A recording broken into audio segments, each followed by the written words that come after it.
I'm joined by bush cook and the brains behind Ultimate Braai Master, Justin Bonello. He's going to braai some of his favorite recipes for us, but first we're going to chat about your new cookbook.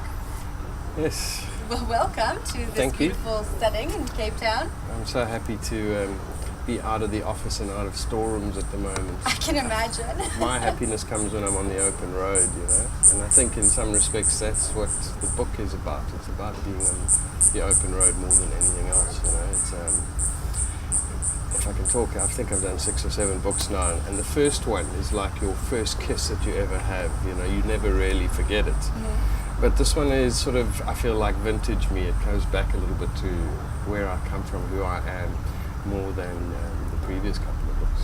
Okay, well, it's called Ultimate Braai Master, Roads Less Traveled. Yeah. And you just spoke about being on the open road. Tell me about some of the experiences about being on those roads less traveled.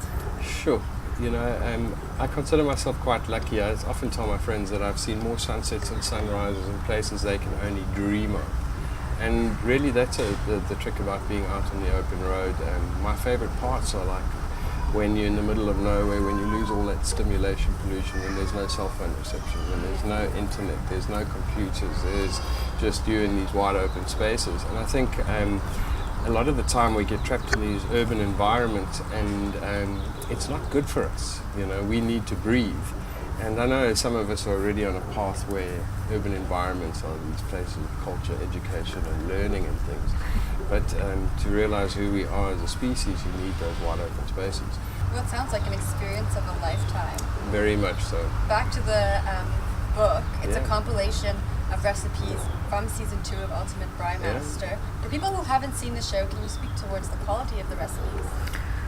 100%. You know, there's a bit of a misconception with the contestants because the caliber of what they're producing on the show is incredible. But you forget that you spend 60 days on the road with 2 of South Africa's top chefs.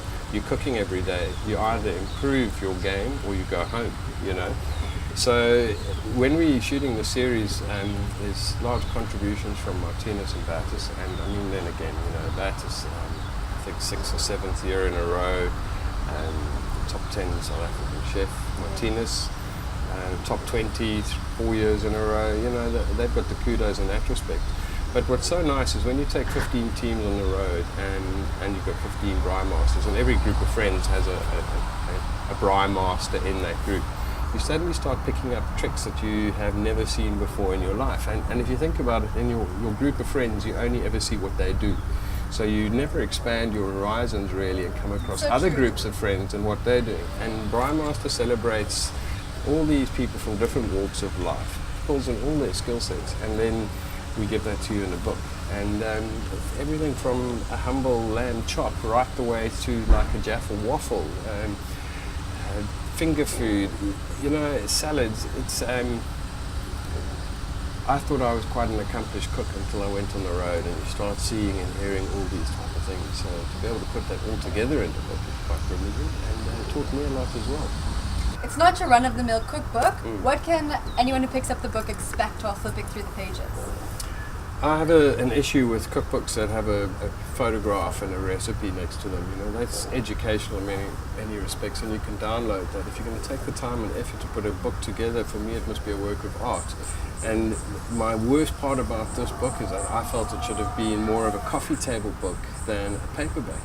You know, and when I buy a book, I want to relish it. If I'm buying disposable reading, I just get it on my Kindle. You know, but when you look at the graphical elements in it, how we've put that book together, read the stories in it, it takes you on that journey as well. So it melds that being on the roads less trouble with friends, family. Right up front I said it's sort of vintage me.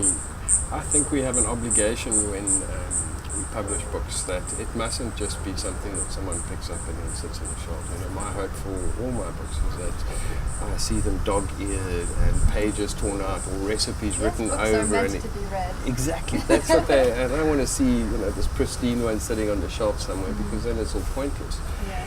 And then also there's a couple of the sort of home truths in the book. I believe we're forgetting how to cook. And that's why there's such a big interest in cooking shows and cookbooks and things.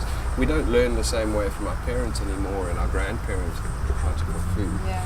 So we start increasingly relying on the TV, books, etc. to pick up that knowledge again. In fact, I call it forgotten knowledge.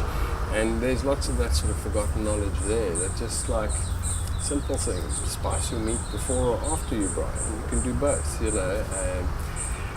Don't kill the meat twice, you know. If it's already dead, we don't feel like eating cardboard. Please don't serve it as well done, you know, that sort of stuff. And yeah, I just think that a lot of people have misconceptions when it comes to food and braai and all the rest of it. And the book breaks a lot of those sort of myths up for you guys and makes it accessible again. And that's what food really is. There's no sort of stuff with foam on top and deconstructed this and really, you know, the average person. Really? Yeah, listen, I'll eat that, but then I'll go to Batis or I'll go to Martinez or I'll go to Trump for that experience, you know. For hanging out with my mates and things, I just want to cook good food. And that's what I hope people can take from the book. So people can expect stories, recipes, photos, something they can really meaty. dive into. Yeah, 100%. Awesome. Yeah. What's your favorite recipe in the book? I know it's going to be very hard. No, it's not that hard, and I can't even take credit for it. You know, I like innovation on food. One of the things I'm most proud of creating is a tom yum goong risotto. And for me, it just made sense. Mixed Thai with Italian, and it worked. And Caro Gardner, who's our food stylist on the road with us, and I've got a thing for jaffles, the forerunner of the snack veg machine. And she said, why aren't we making waffles in it?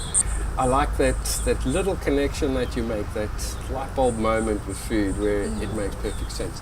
So it sounds weird in a braai book to say a waffle jaffle or a jaffle waffle, but it's right, because it just says, you know, you can do anything with food if you understand the basic principles of timing, combinations, etc.